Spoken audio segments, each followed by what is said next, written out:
mas é para você que de repente também quer receber essa vitalidade jovem. Venha na terça-feira, 8 horas da noite. O pessoal está reunido aqui, os jovens. Quero que você venha fazer uma experiência, vai ser uma grande bênção. Quero também fazer aqui um comercial meu da quarta-feira. E quarta-feira eu ministrei uma palavra aqui muito, muito interessante. E queria convidar você a vir às quartas-feiras, se você conseguir vencer o cansaço, a fadiga, não é? O sofá que te chama, a televisão que te atrai, você venha. O culto começa às 7:30 da noite e rapidinho, 9 horas, a gente está indo embora. E eu falei sobre o livro de Hebreus, e no capítulo 4, falei sobre as angústias e as aflições da nossa alma, como elas afetam a nossa fé. E eu fiz a primeira parte, e quero convidar você para vir na segunda parte, não é? Porque o capítulo de número 4, no versículo 16, diz que nós vamos, de fato, buscar de Deus graça e misericórdia no momento da necessidade. E o momento da necessidade, a gente precisa saber qual é, que tipo de necessidade é essa. Bom, quero compartilhar com você esse texto aqui nessa quarta-feira, às 7:30 da noite. Quero hoje, nesta manhã, conversar com você sobre aquilo que dá base para a nossa fé.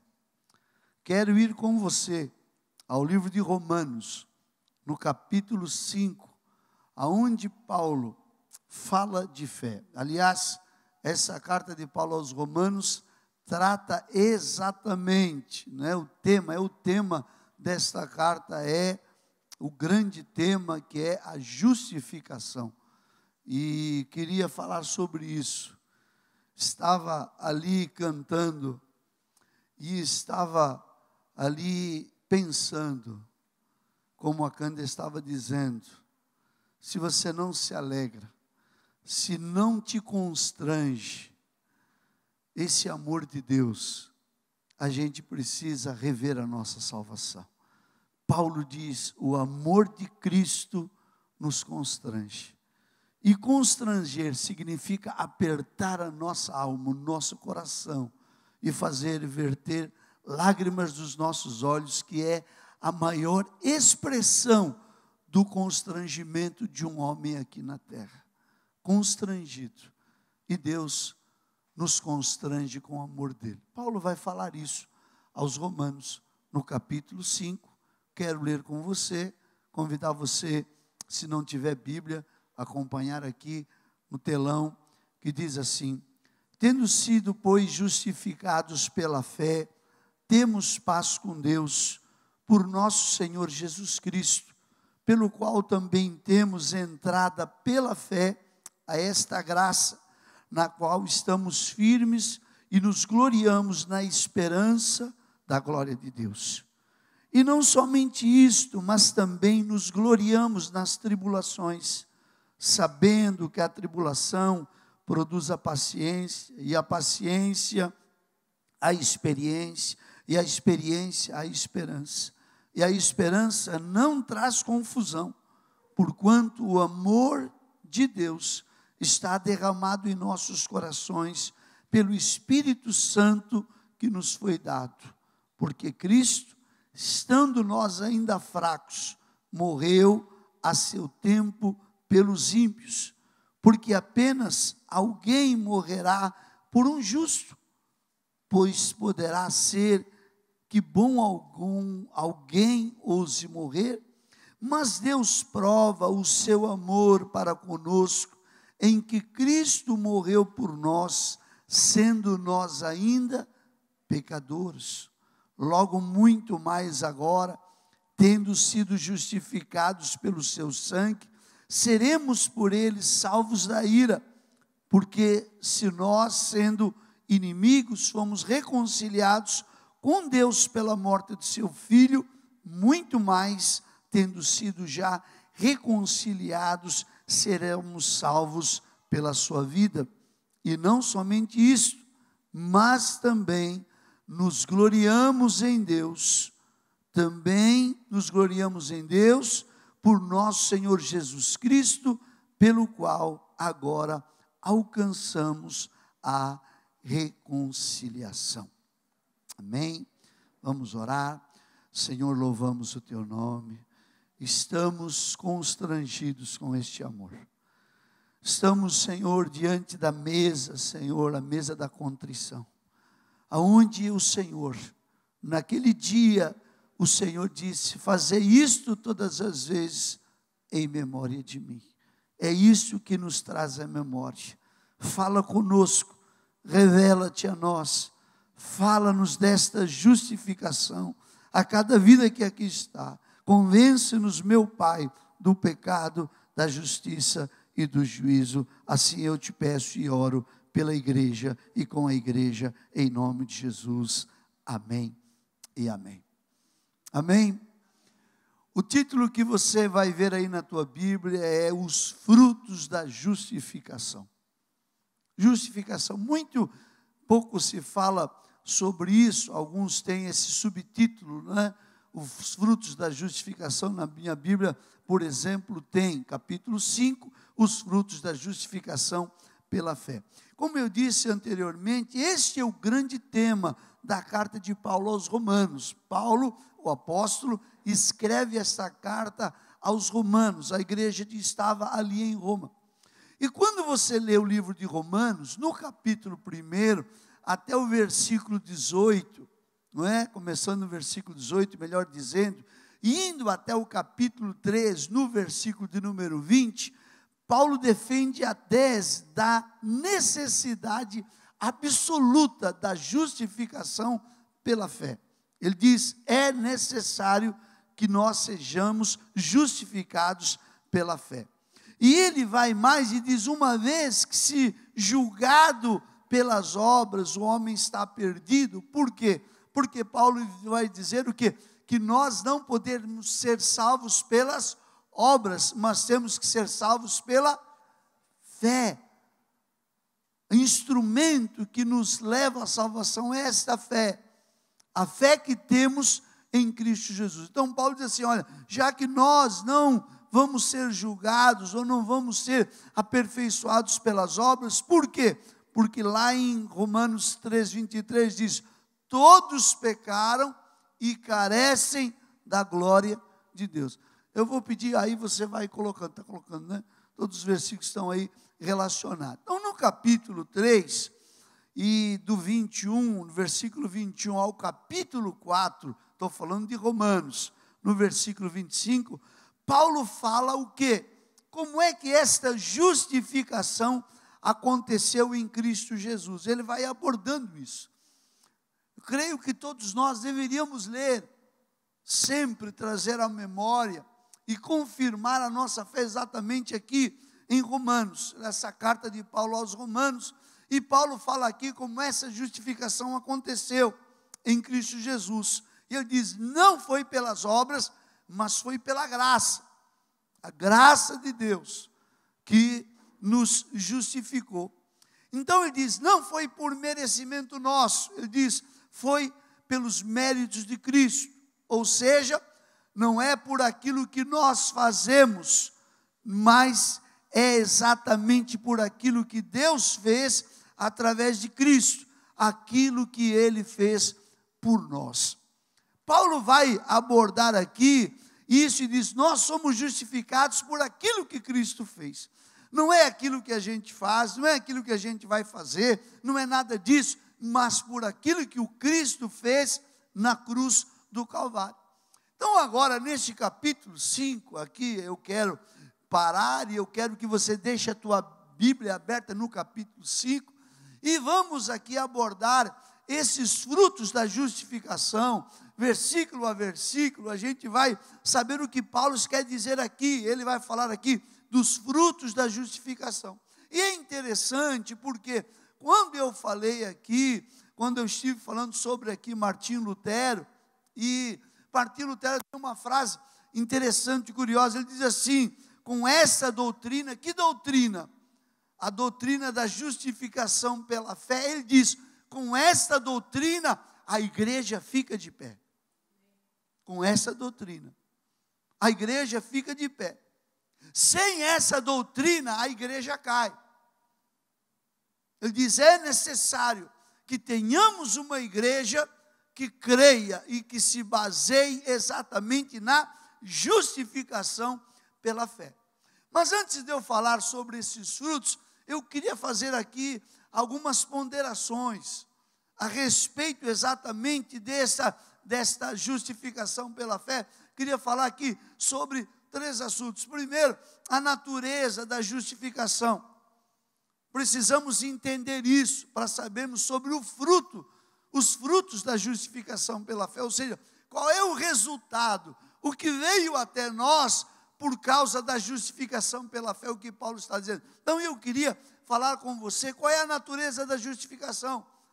Precisamos entender isso, porque justificação não é um processo, não é como santificação que você vai. Justificação não é nada disso.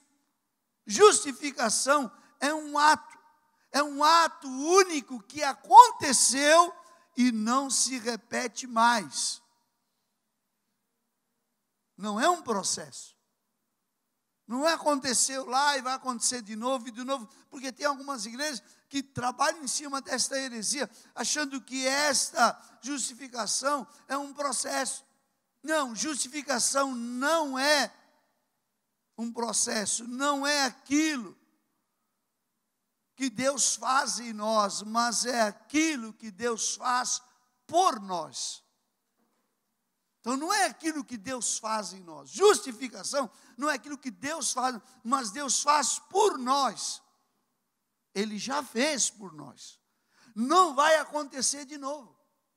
Ele fez por nós, porque uma coisa é fazer em nós, outra coisa é fazer por nós. E no caso da justificação, já aconteceu, Ele já fez por nós. Cristo morreu de uma vez por todas. Ele não vai morrer todo dia, toda hora, na hora que os homens querem. Isso já aconteceu, está estabelecido, foi naquele dia e tudo acabou. Então, justificação, querido, segundo Paulo diz aqui no texto, não acontece no nosso coração, acontece no tribunal de Deus. Justificação acontece no tribunal de Deus. No nosso coração acontece um outro processo. A justificação acontece lá. Lá foi determinado isso. Justificação, poderíamos dizer que é uma declaração jurídica de Deus, ou uma declaração judicial de Deus. Aconteceu lá, acontece no tribunal de Deus, informando o quê? Que todo aquele que crê no Senhor Jesus não tem mais culpa sobre ele, não há mais culpa sobre si. Todo aquele que crê no Senhor Jesus não tem mais culpa do pecado sobre ele. É isso que diz Paulo aqui. Pelo contrário, ele não tem mais culpa, pelo contrário, o seu pecado foi colocado na conta de Cristo. Ou seja, você tinha débito, você era pecador, você tinha os teus pecados, você tinha um débito que aconteceu, o teu débito foi pego e foi colocado na conta de Cristo. E a justiça de Cristo foi colocada na nossa conta, nos dando crédito. A justiça de Cristo, Ele fez isso lá na cruz do Calvário. Então, queridos, não somos mais o que? Culpados. Diz a Bíblia que nós somos, portanto, inculpáveis diante do tribunal de Deus e não há mais condenação para nós. Paulo vai dizer, não há mais condenação para quem? Para os que estão em Cristo Jesus. Estou falando coisas aqui baseado na palavra que eu falei semana passada, sobre uma fé bíblica, que tem que ter o que? Garantia da palavra.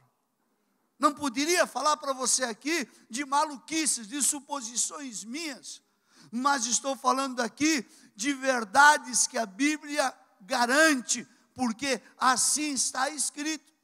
Então, portanto, queridos, na justificação não tem grau. Justificação não tem grau. Ah, fulano e tal, ele foi justificado porque... Não tem grau. A Bíblia vai dizer isso. Em outras palavras, não tem mais um melhor do que o outro, justificado melhor do que o outro, porque o outro era mais bonzinho, o outro era um drogado, o outro era um promíscuo, o outro era um ladrão, o outro era um assassino. Não tem grau de justificação. Ah, fulano sempre foi bom. A justificação para ele, não. Todos pecaram e carecem da graça de Deus. Não tem grau. A cruz de Cristo vai nos nivelar e vai nos colocar todos iguais. Não tem grau. Desde o mais fraco até o mais piedoso, todos são justificados pelo sangue do Cristo derramado na cruz do Calvário, simbolizado por esse cálice que nós vamos tomar daqui a pouco. É isso que Paulo diz aqui. Então, queridos, a pergunta é: quem Deus justifica? Quem é que Deus justifica?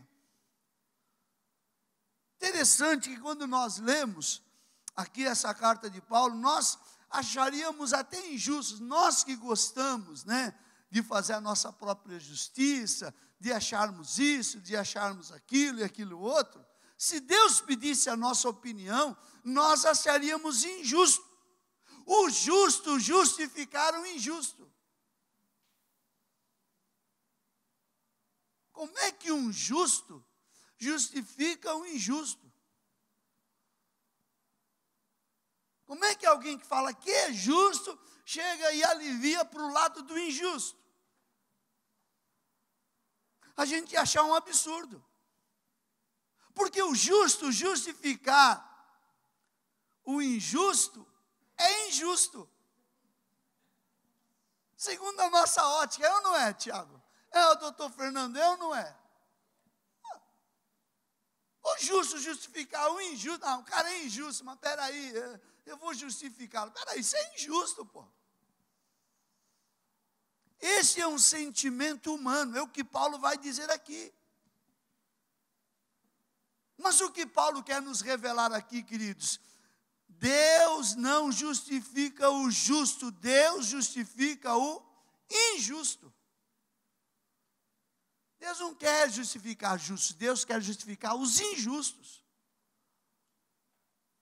Porque justo só há um que é Deus. Um que é Deus. Diante de Deus todos são injustos. Mas como Deus pode ser justo e ao mesmo tempo justificar o injusto?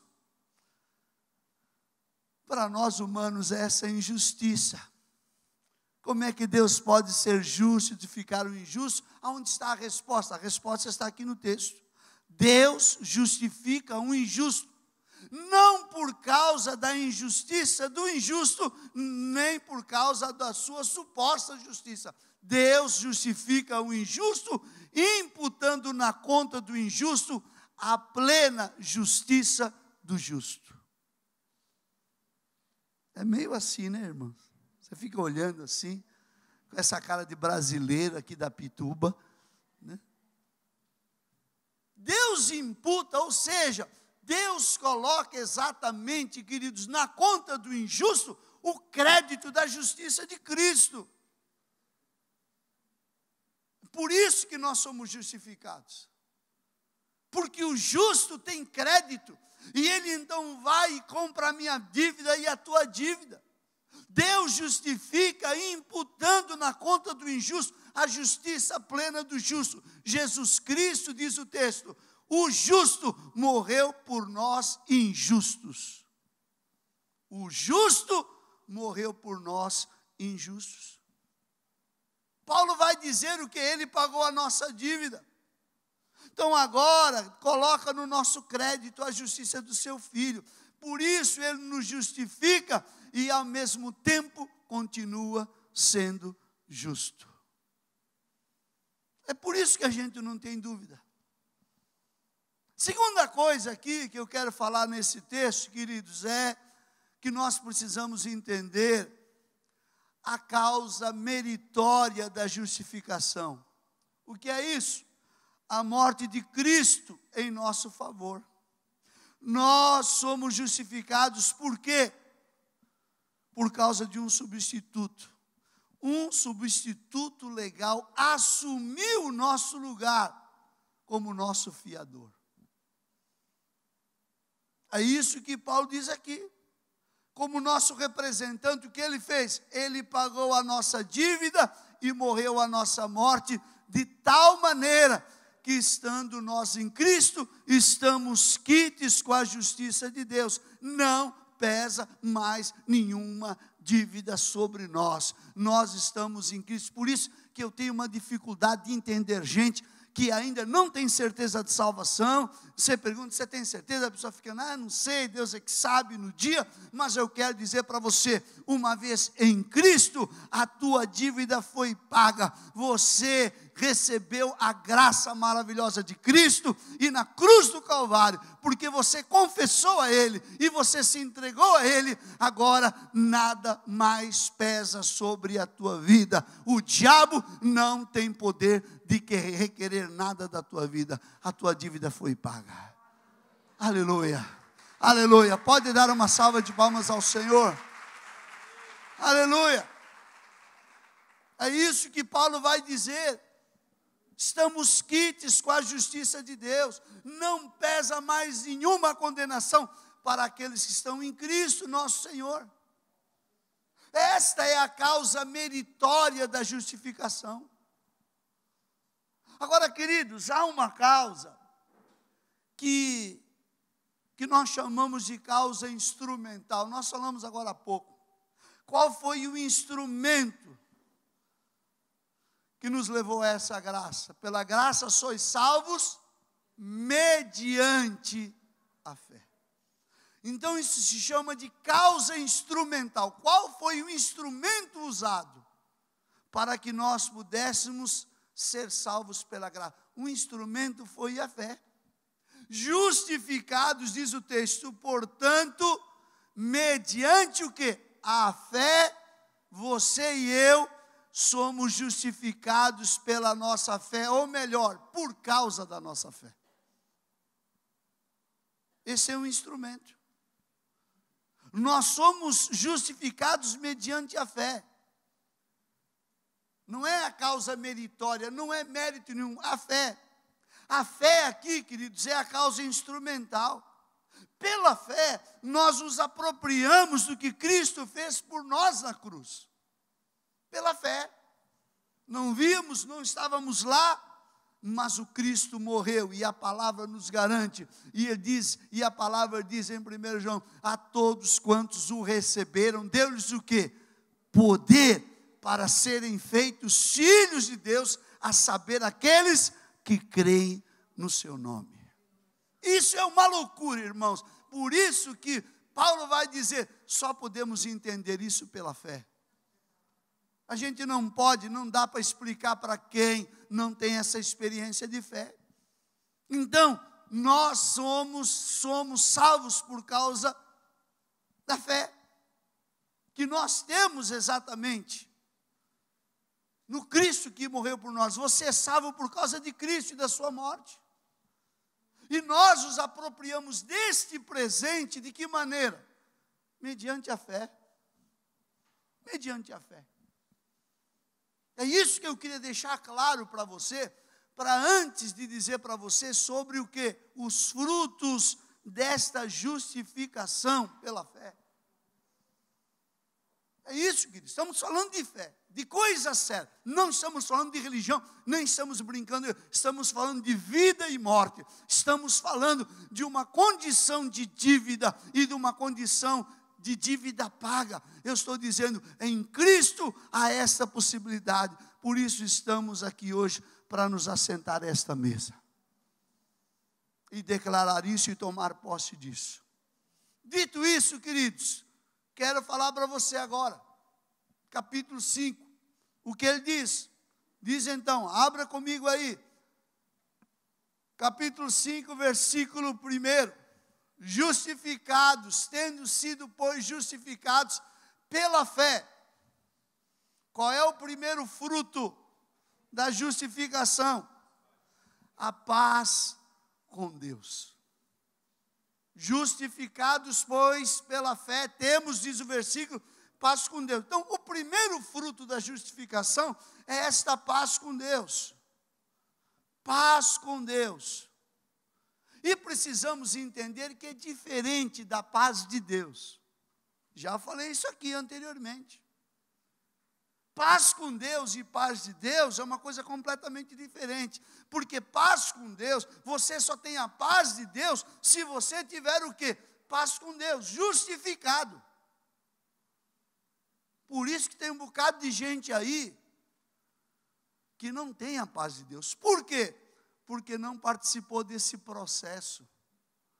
E ele não tem paz com Deus, por isso não tem a paz de Deus, vive em guerra. E aqui ele vai dizer, este é o fruto, é diferente.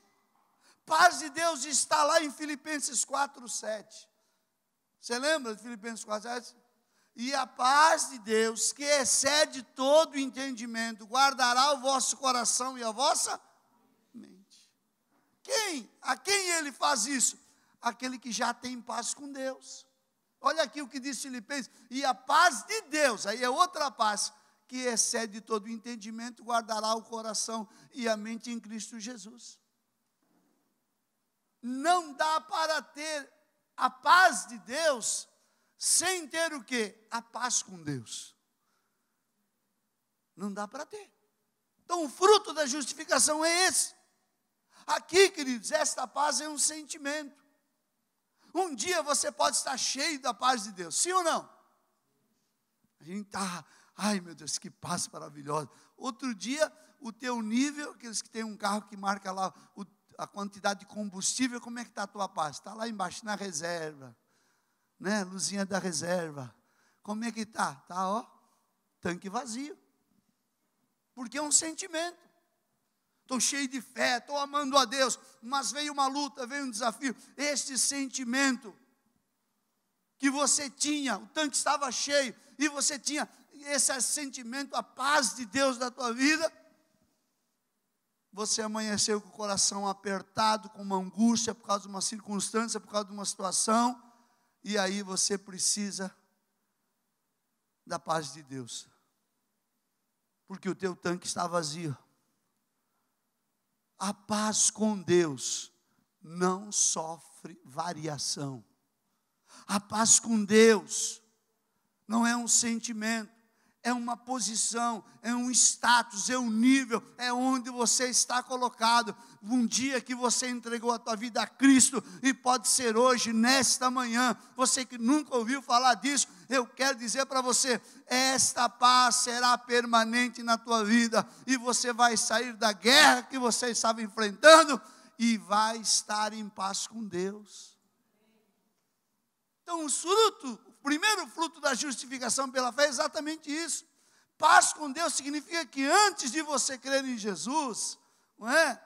Você era réu perante o juiz. Agora, tendo paz com Deus, o que você é? Você é filho diante de um pai. Agora você tem um pai que te ama, um pai que te abraça. O que significa isso? Em outras palavras, o muro da separação, aquilo que nos separava de Deus, o muro foi quebrado, derribado. A Bíblia diz, não há mais muro da separação. Acabou a nossa inimizade com Deus. Nós somos, diz Paulo, reconciliados com Deus. E nós temos agora plena aceitação na presença de Deus. O muro foi quebrado, o véu foi rasgado, e nós temos pleno acesso, porque fomos reconciliados com Deus.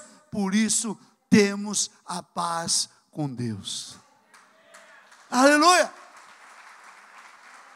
Segundo fruto que Paulo fala aqui, queridos, versículo 2 do capítulo 5, diz assim: por meio de quem obtivemos acesso pela fé a esta graça, na qual estamos firmes e nos gloriamos na esperança da glória de Deus. Fruto da justificação, segundo, entrada pela fé a esta graça. Se o primeiro fruto da justificação pela fé com Deus é a paz, o que é que isso tem a ver? Primeiro fruto da justificação da fé tem a ver o quê? Essa paz tem a ver com o passado. No passado nós éramos o quê? Nós éramos inimigos de Deus, estávamos em guerra. Mas lá no passado, em Cristo, o que aconteceu? Ele nos reconciliou com Ele. E recebemos a paz de Deus, tem a ver com o passado. O segundo fruto que nós temos aqui, nos dá acesso à graça. Isso tem a ver o quê? Com o presente. Estamos vivendo o tempo presente, o tempo da graça. Tem a ver isso agora com o presente. E é curioso, não sei se esse versículo tem, por meio, acesso, tem aqui essa versão, acesso. Temos o que? Acesso, diz aqui o texto. E é curioso, sabe por quê? Porque quando a gente fala de acesso, temos abertura, temos entrada, podemos entrar, estamos liberados. Na língua portuguesa, isso parece qualquer coisa, ou parece nada, ou parece que qualquer um entra, ou parece que a gente entra em qualquer lugar. Mas na língua grega, queridos, os gregos sabem escrever cada palavra e dar o significado real a cada palavra. Esta palavra acesso na língua grega tem 3 significados. O primeiro, acesso é alguém entrando na presença da realeza. Alguém entrando no palácio do rei. Ele está dizendo, temos acesso à sala do trono. Não importa se é feio, não importa se é bonito, não importa se é negro, se é branco, se é loiro, se é alto, se é baixo, não importa. Esta palavra acesso, queridos, nos dá a condição de entrar na presença do rei, não pelos atributos secundários, ou nosso estereótipo, não. Entramos na presença do rei porque somos filhos do rei. Temos livre acesso à realeza, temos livre acesso ao rei. Entramos na presença dele desta maneira, seja lá quem for. E essa é a grande bênção. Segunda palavra, segundo significado desta palavra acesso, significa também entrar no templo para adorar. Significa o quê? Deus não habita em templos, em casas feitas por mãos humanas. Deus não habita aqui, irmãos. Quando formos embora, Deus vai embora com a gente, em cada um de nós. Nós somos o quê? O templo do Espírito Santo de Deus. Deus, como disse aqui há uns dias passados, poderia habitar em qualquer da sua criação, qualquer lugar maravilhoso. Uma linda cachoeira, um campo lindo, florido lá na Suíça, montanhas lindas, cobertas de neve. Ele podia habitar nos lugares mais maravilhosos da sua criação. Deus escolheu habitar em quem? Em você, em mim. Ele escolheu habitar em nós. O que é isso? É a graça de Deus. E ele vai dizer isso. Deus é o quê? Espírito. Deus é Espírito. E o escritor vai dizer em João 4,23, Deus é Espírito, e importa que os seus adoradores o adorem de que maneira? Em espírito e em verdade. É interessante isso, sabe por quê? Não importa em que geografia você está, a grande verdade é que em qualquer lugar, todo dia, toda hora, de qualquer maneira, nós temos livre acesso à presença de Deus como adoradores. Amém? Porque essa é a nossa diferença, por exemplo, do islamismo, que nós estamos estudando aqui hoje. Encerramos, o islamismo hoje, né? que segundo o Islã, você precisa uma vez na vida ir a Meca lá, rodear lá. Porque lá é o lugar o quê? Santo. Aí, queridos, a gente não precisa ir a um lugar. Você pode até ir em Israel, visitar Israel, a Terra Santa, conhecer os lugares. Mas eu quero dizer, a terra é tão santa lá como é santa aqui. Você pode invocar Deus lá como pode invocar aqui. Você não precisa dar 7 voltas. Você não precisa. Você sabe por quê? Porque os verdadeiros adoradores, o João diz, porque Deus é Espírito e importa que os verdadeiros adoradores o adorem em espírito e em verdade. Então nós saímos daqui, viemos adorar. Saímos para cultuar. Por quê? Nós somos o culto vivo do Senhor. Somos o templo do Espírito Santo. Por isso, onde nós vamos, nós estamos cultuando. Nós somos o altar onde Deus habita. Essa é a diferença do Evangelho e da religião. A religião tem um lugar para ir. Nós, onde nós vamos, todo lugar é lugar de Deus. Deus habita em nós. Aí, a terceira tradução de acesso, aqui que o grego fala, significa ancorar no porto seguro. Olha que coisa interessante, o grego, ancorar, ter acesso a ancorar num porto seguro. Significa o quê? Na vida nós temos o quê? Muitas tempestades, sim ou não? Quem já passou tempestades? Quem está passando tempestades? Irmãos, a gente passa, faz parte da vida. Jesus nos disse um dia, para que nós não ficássemos enganados, no mundo tereis tempestades, aflições, problemas, mas o que? Tende, ele diz, eu venci o mundo. Tende bom ânimo.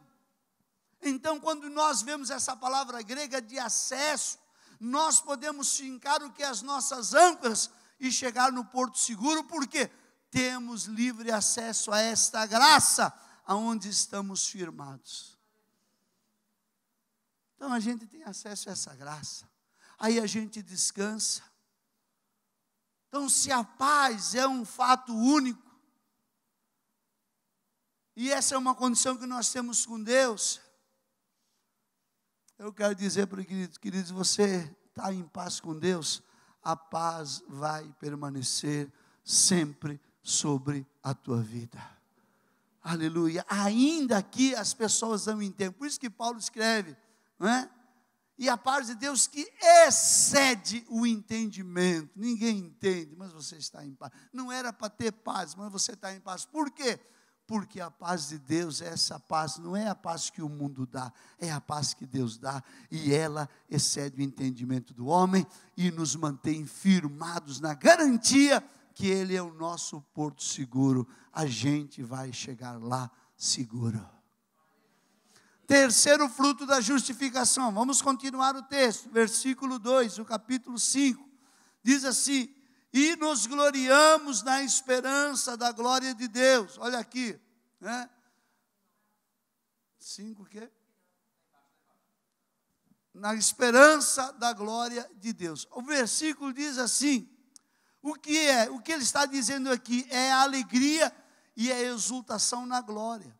Olha que nós vimos agora há pouco. Veja aqui, paz com Deus tem a ver o quê? Falei o passado. E olha aqui, o que nós lemos agora, acesso à graça, tem a ver o quê? Com o presente. Agora o que ele diz aqui? Ele diz aqui nesse texto, exultação em relação à glória, tem a ver com o quê? Com o futuro. Com o futuro. Exultação com relação à glória, ou seja, aquele que está justificado, aquele que recebeu a Cristo, aquele que se entregou a Cristo, justificado, pois agora, mediante a fé, e agora tem paz com Deus, não tem mais medo do amanhã,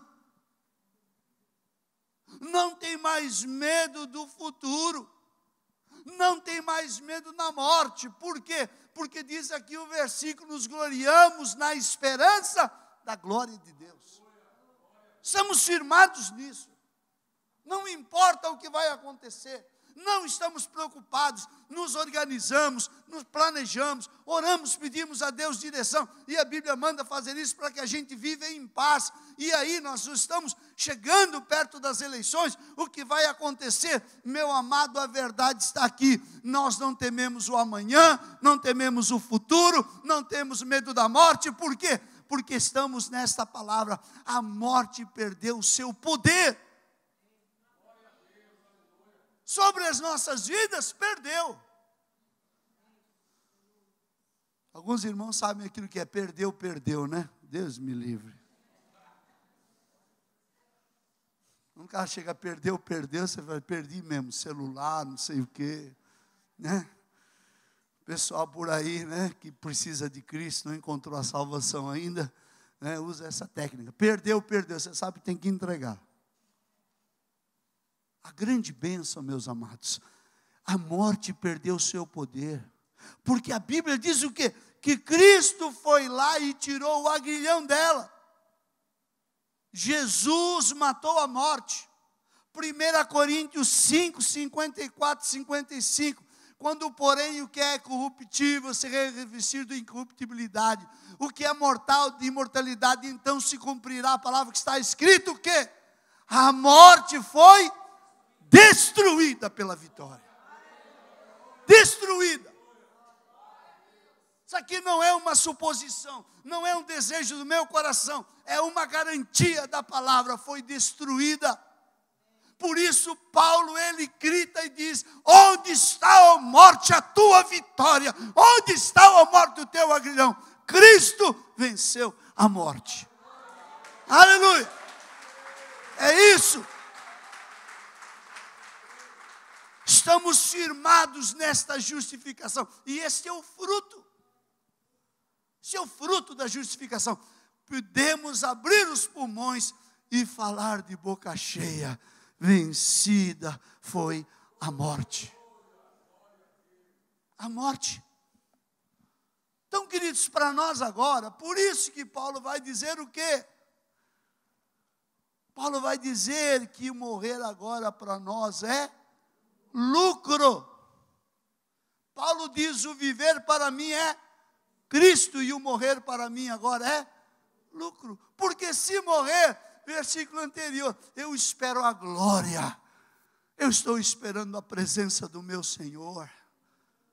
Não precisamos mais, queridos, porque para nós morrer agora é deixar este corpo e habitar com o Senhor. É só isso.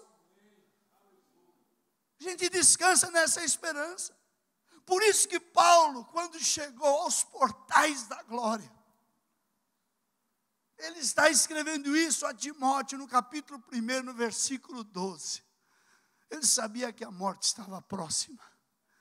Ele estava sabendo que o dia e a hora estava chegando. O corpo dele estava enfraquecido. E ele vai dizer: por essa causa também sofro. Mas não me envergonho, porque eu sei em quem tenho crido. E eu estou bem certo de que Ele é poderoso para guardar o meu depósito até aquele dia. Aleluia! Manifestação de um homem que entende de justificação.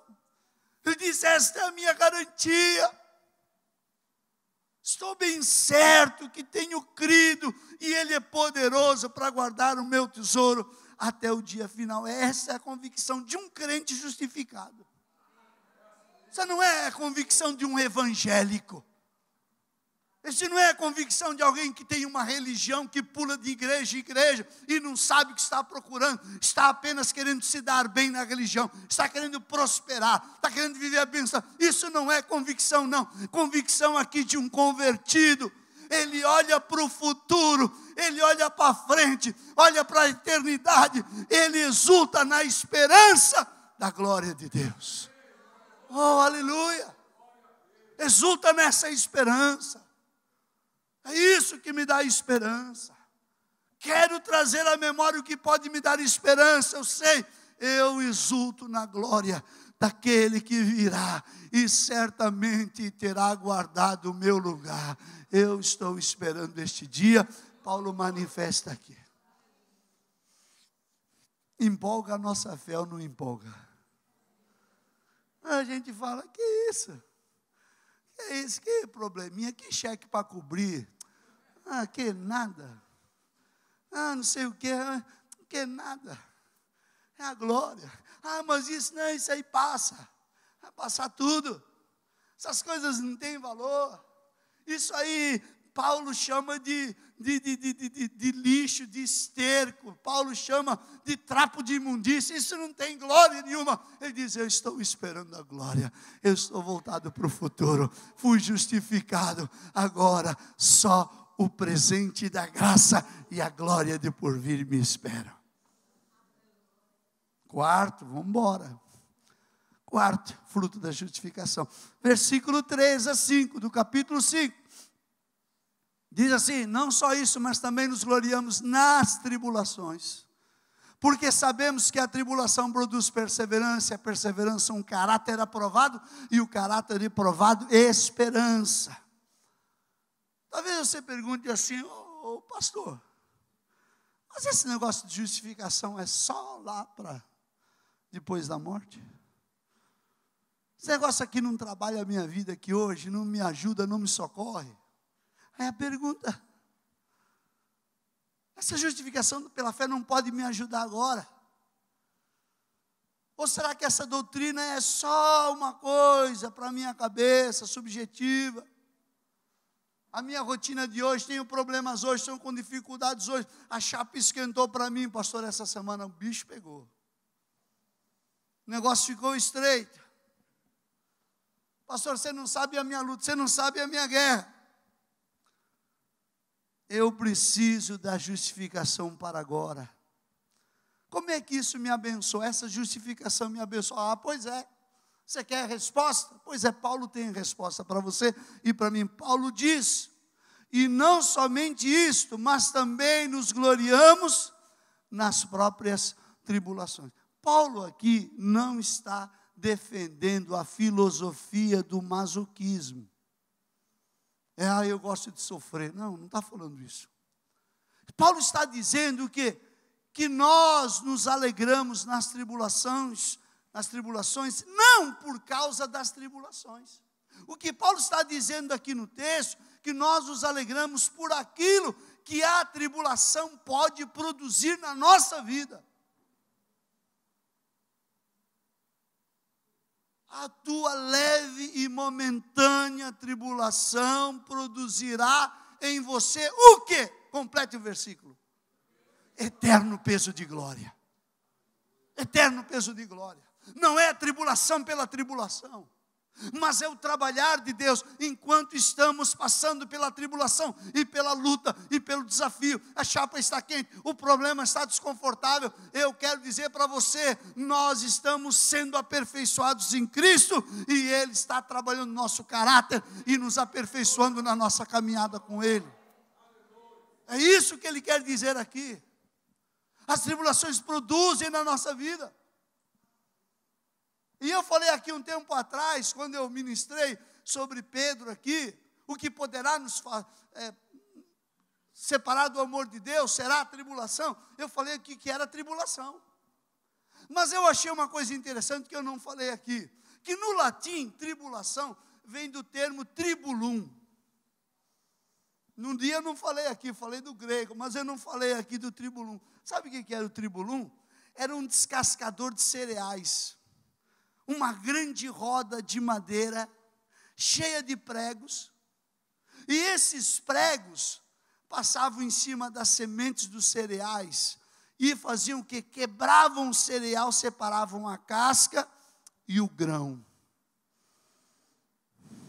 Tribulum, por isso que vem tribulação. Não quer dizer que Deus faz isso com você, mas Deus às vezes permite que essa engenhoca passe por cima da gente. E o objetivo é tirar de dentro da casca aquilo que tem de bom. Tirar a palha e deixar o trigo. Tirar a palha e deixar o centeio. Separar a casca do grão. Tem hora que nós somos passados por essa engenhoca. E Paulo diz aqui, porque a tribulação produz o quê? Perseverança. O que é perseverança? O que significa isso? Qual é a tradução disso? Significa o quê? Paciência triunfadora em circunstâncias adversas.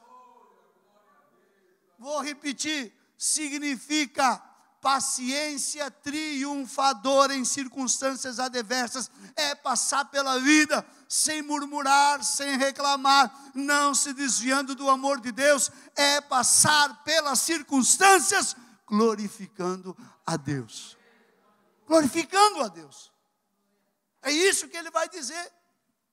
E Paulo está dizendo, não é porque eu gosto de sofrer, mas é porque eu sei que nesses dias Deus me treina, Deus me capacita, Deus forma em mim o caráter do Cristo. É Romanos 8, 29. 28 você sabe de cor e você adora. 29 você não sabe. Que diz, não importa o que aconteça.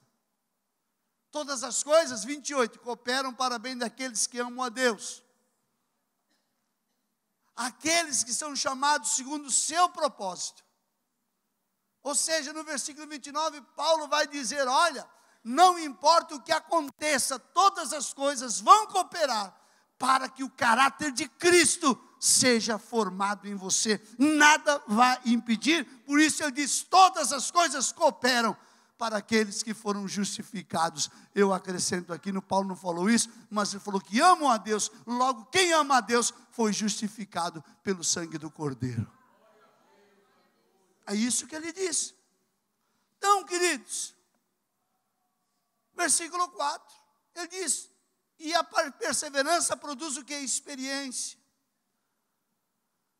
Experiência aqui, a palavra experiência significa a mesma coisa. Eu já contei isso aqui, trabalhei na Serra Pelada nos anos 80.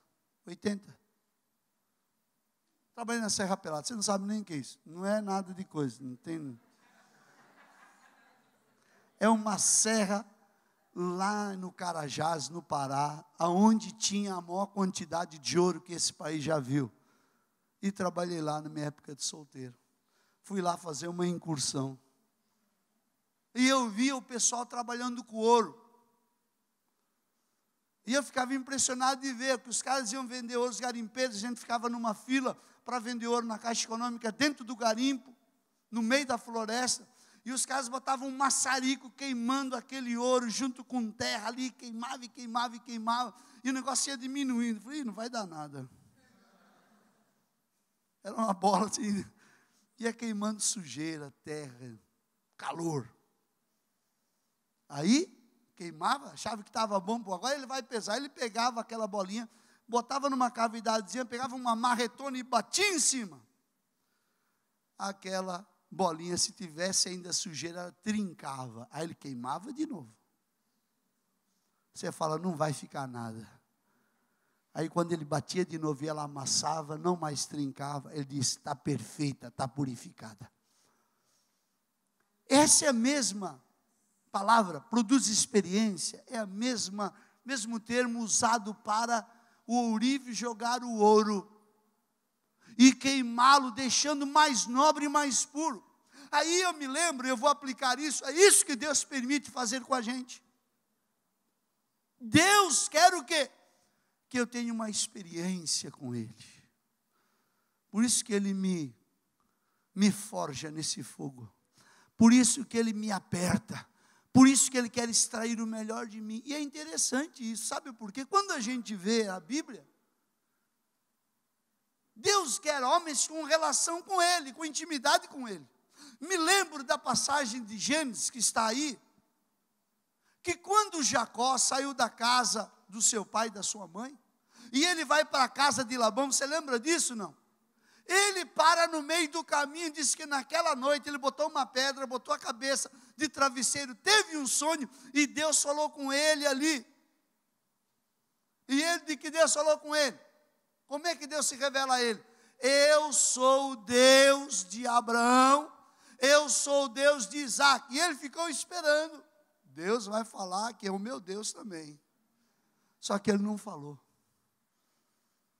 Sabe por quê? Porque até aquele momento, Deus não era Deus de Jacó. Ele diz: sou Deus do teu avô, sou Deus do teu pai. E paro por aí. Deus falou para ele isso.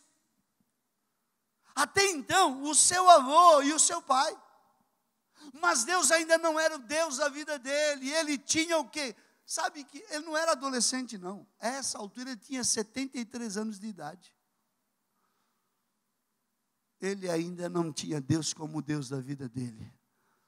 Precisou 20 anos, depois ele vai para a casa de Labão.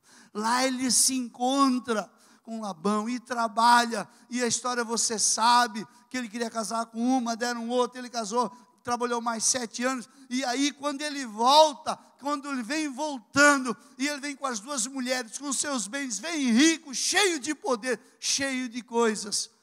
Mas Deus não era o Deus da vida dele ainda. A Bíblia diz que lá no Val de Jaboque, Gênesis 32:30, ele se encontra com Deus. E naquela noite ele lutou como um homem com um anjo. E a Bíblia diz que naquela noite o Senhor mudou o nome dele. A partir daquele dia, o Senhor vai chamá-lo então. Deus vai dizer: eu sou o Deus de Abraão, de Isaque e de Jacó. Porque ele me conheceu. E é interessante que ele diz, sabe o que ele diz? Vi a Deus face a face, e a minha alma, que diz poupada, a minha alma, vida, a minha alma foi salva, diz essa versão que você leu. Aquele dia que ele encontrou com Deus no Val de Jaboque, aquele dia, aquele Deus do pai dele, do avô dele, se tornou o Deus dele. E ele diz: naquele dia a minha vida foi poupada, a minha vida foi salva, a minha alma foi restaurada. Naquele dia algo aconteceu na minha vida. E eu quero dizer para você, meu amado, olha, eu quero dizer para você, não quero aqui implorar, mas queira Deus, não queira o Deus do teu pai, do teu avô, queira o teu Deus. E diz: Senhor, é o meu Deus, e é a ti que eu quero servir e adorar, é a ti, é para ti que eu quero viver. Aleluia, aleluia. Deus de Abraão, de Isaque e de Jacó. Deus quer que você tenha essa experiência com Ele. Versículo do número 4, e a experiência produz esperança, e não é uma esperança vaga, não é uma expectativa sem garantia. O texto diz, versículo 5, é uma esperança que não se confunde. É uma esperança que tem garantia, não é uma crença, é uma fé, como eu ministrei aqui a semana passada, é uma fé que tem garantia daquele que é fiel. Quinto, fruto da justificação, é o derramamento do amor, versículo de número 5 a 8. Diz assim: e a esperança não decepciona, porque Deus derramou o seu amor em nossos corações, por meio do Espírito Santo, que Ele nos concedeu de fato, no devido tempo, quando ainda éramos fracos, Cristo morreu pelos ímpios. Dificilmente alguém que morra por um justo, pelo homem bom, talvez alguém tenha coragem de morrer, mas Deus demonstra seu próprio amor por nós. Cristo morreu em nosso favor, quando ainda éramos o quê? Pecadores. O amor derramado, um derramar de amor, um amor copioso, uma tempestade de amor, um amor profuso, encharcado de amor. A gente fica constrangido com esse amor, sabe por quê? A gente não merece, mas Deus vai nos abençoando. Deus nos constrange, nos abençoando. Por isso, quando você senta e olha a tua vida, olha o que você era, olha as lutas que você passou, e você está aqui firme de pé, glorificando a Deus, não tem como você não se constranger, porque Deus te constrange te amando. Te amando. Oh, meu amado, o que constrange um homem, senão um amor como esse, derramado na cruz do Calvário? Ele diz aqui, queridos, esse é tremendo, é amor profuso. Esse amor tem características maravilhosas, porque ele diz, é um amor imerecido. Paulo diz do versículo 6 ao 10, ele diz no versículo 6, éramos fracos. Ele nos amou. Ele diz no versículo 6, éramos ímpios, Ele nos amou. Diz no versículo 8, éramos pecadores, Ele nos amou. Diz no versículo 10, éramos inimigos, Ele nos amou. E aí Paulo vai perguntar, será que alguém morreria por uma pessoa boa? Talvez seja mais fácil. Ele diz, olha, será que alguém morreria? Agora, nós éramos fracos, ímpios, pecadores, inimigos. Pergunto, você se animaria a morrer por alguém? Ainda que você se animasse, meu amado, pai, semana que vem, Dia dos Pais, lembrar aqui. Mãe, você daria seu filho? Entregaria seu filho para morrer por alguém? Sim ou não? Jamais. Você podia dizer, eu vou no lugar dele, mas o meu filho não. Aí está, pois o amor de Deus em nós é produzido por quem?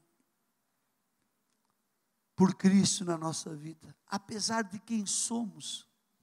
Apesar de quem somos. Deus nos amou, diz a Bíblia, quando éramos fracos, ímpios, pecadores, inimigos dele. Outra característica desse amor, diz assim, este amor é um amor provado, mas Deus, versículo 8, prova o seu próprio amor por nós, em que Cristo morreu, sendo nós ainda pecadores. Então eu quero aplicar isso para você, e dizer para você nesta manhã, meu amado, este amor já foi provado. Eu quero falar para aqueles, eu quero falar para mim, para nós, que no momento da fraqueza, nós duvidamos do amor de Deus. A gente duvida, Deus não me ama, Deus me abandonou, Deus disse, meu amado, nunca duvide do amor de Deus. Ele nos amou. Nunca questione o amor de Deus. Nunca peça a Deus provas do amor dele. Não faça essa oração pelo amor dele mesmo. Pelo amor de Deus, não faça isso. Ele já provou o amor dele por nós, sendo nós ainda pecadores. Ele não tem mais nada para provar na minha vida, nem na tua vida. Deus provou o seu amor, ou seja, o máximo do amor dele, dando o seu filho para que morresse, sendo nós quem éramos. E eu quero aqui ir para o final dizendo que o sexto fruto é o fruto da justificação. Oh, aleluia! Não, versículo 9, não entraremos em juízo de condenação, isto está resolvido. Quem crê não será julgado. Quem não crê, diz a Bíblia, já está julgado. Não tem mais sentença sobre nós. Estamos aonde? Na graça. Romanos 8:30. Aos que Deus predestinou, a esses Deus também chamou. Aos que Deus chamou, a esses também justificou. E aos que justificou, a esses também glorificou. O que nós temos certeza? De que estaremos lá, no dia final. Onde nós estaremos? Estaremos de pé, justificados. Tem uns que vão estar de joelhos curvados, porque a Bíblia diz que lá naquele dia, toda a língua, todo joelho, nós estaremos de pé, justificados pelo sangue do Cordeiro. Estaremos de pé. Estaremos de pé, por quê? Porque fomos justificados. E não é a nossa própria justiça, mas é a justiça do Jesus Cristo, Filho de Deus, imputada a nós. Não há mais condenação. Então, queridos, versículo 10, a morte de Cristo na cruz foi tudo o que Ele fez por nós, sim ou não? Ele morreu por nós.